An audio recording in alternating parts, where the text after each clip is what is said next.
la Babacar Sall coordonnateur li nga xam ne mooy plateforme bi wala mouvement bi nga xam ne mooy Richard Toll notre priorité di RNP. ñun tey lu tax ñu taxaw fii mooy que dañu jàpp ni Richard Toll nañu dëkkee Richard Toll nañu màggee te amul lu gën itam Richard Toll loolu suñu fierté lay doon ñu doon ay intellectuel itam ñëw Tabor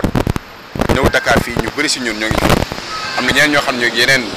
régions yi dafa jàngee dëkk Richard Toll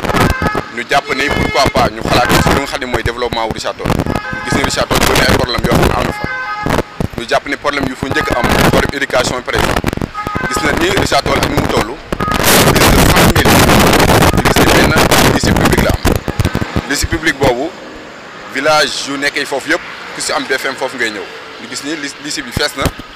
te la moo ko tax itam autorités yu nga xam ne ñoom ñooy suñu élus locaux yi autorités yu nga xam ne aussi au niveau national ñoo ñu jiite si wàllu éducation ñu ni pourquoi pas ñu wutal lu nga xam ne mooy beneen lycée wala ñu wutal lu nga xam ne itam mooy yeneen appartement tabaxuñu ko suñu lycée boobu ndax am na espace ñu jàpp itam ni bëri na lu nga xam ne tey ñoo koy dund foofu ci au niveau de la municipalité bokk na si usine bi nga xam ne mooy CSS de compagnie sucrière sénégalaise CSS baax na loolu si askan bi ndax ay emploi lay def carrière moo xam ne mooy au niveau de la localité mais jàpp nañ ni war na mën a gën a xoolaat li nga xam ne itam mooy taxawaayam gën a bàyyi xel li nga xam ne mooy population bi surtout mooy déchets atmosphériques yu nga xam ne itam mi ngi koy dégager ñu jàpp ne loolu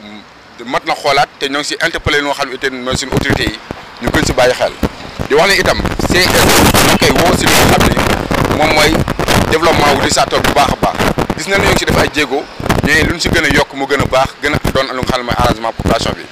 ñu gis ni CSS itam ñoo ngi koy woo comme ñu ngi lay wooyee Dolima Vital ak yeneen entreprise yu nga xam ñoo nekk foofu au niveau local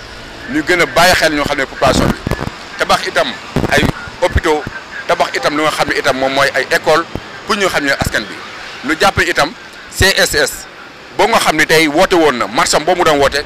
population Richard Tolloise ñoom ñoo ko wéy si woon ñu jàpp ne donc fu mu méttee population bi ñoo ngi si wetam kon population bi daal itam soxla na la compagnie bi ñëw dimbali ñoo xam ne mooy population bi looloo tax ñu créé lu nga xam ne moom mooy mouvement bi du mouvement la boo xam ne ab politique lay doon ñu tax daal si politique mais lan rek moo ko tax a jóg mooy problème bu nga xam ne moom la Richard Toll di dund problème bi nga xam ne moom la ñu dund boobu ba tey ñu jéem a fexe xool nag ñuy mën def ak suñu autorités yi bàyyiwuñu kenn nag muy kilifa aada yi kilifa diine yi ñun ñëpp ñu jàpp ni Richard Toll suñu Richard Toll la ñun ñëpp muy mag ak ndaw ñun ñëpp ñu gën si jàpp xam ne mouvement bi Richard Toll notre priorité dafa jóg rek pour wax ñu itam xool yan démarche la war a mën a teg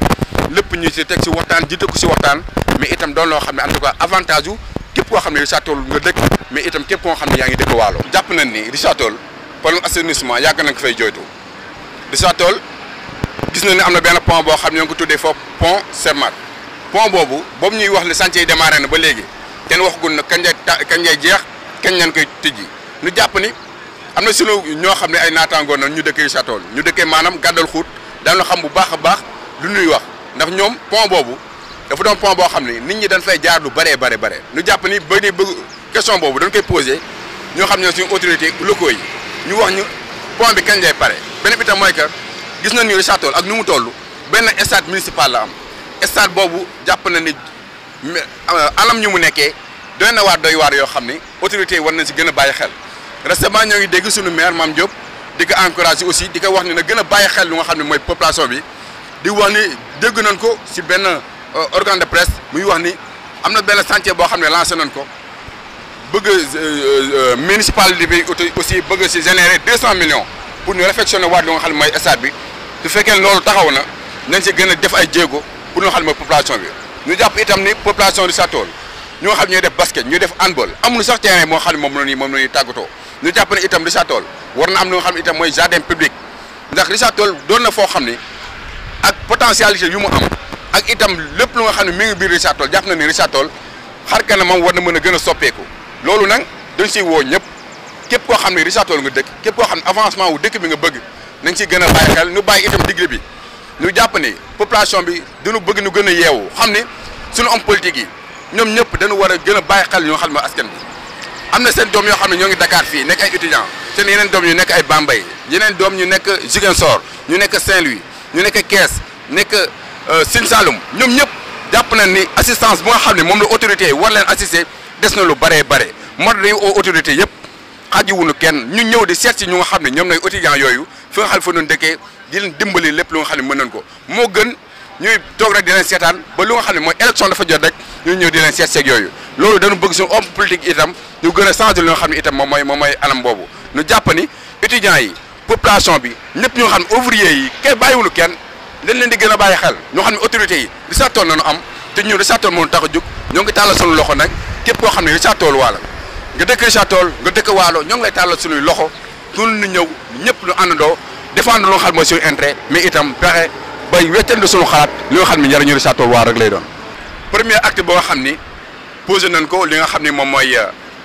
plateforme bi di mouvement bi Richard Toll notre priorité mooy am nañ rencontre bu nu amoon avec suñu maire localité muy monsieur Mame Diop di ko encouragé di ko félicité itam ndax loolu jàpp na ni modeste la mais itam bëgg na defar lu baax moo tax mu recevoir nu ba mën a recevoir assemblée waxtaan nañu ak moom ci problème yu bëree bare problème yu nga xam ne nag gën nañ si waxtaan ak moom mooy problème lycée bu ñu doon wax bi léegi ndax lycée boobu am na si 4 salles yu nga xam ne ñooñu ren suñu ay rakk ñuy def ay seconde nanu ñooñu amuñu woon fu ñu jàngee moom woo na ñu nga xam ne ñoom ñoo yor école bi ñu waxtaan ak ñoom ba ñu xamale leen ni 4 salles yooyu wutal na leen fu nu mën a nekk pour ren ñu jàpp ni loolu ba su fekkee ne ren liggéeyante nañ ko problème bu buy ñëwaat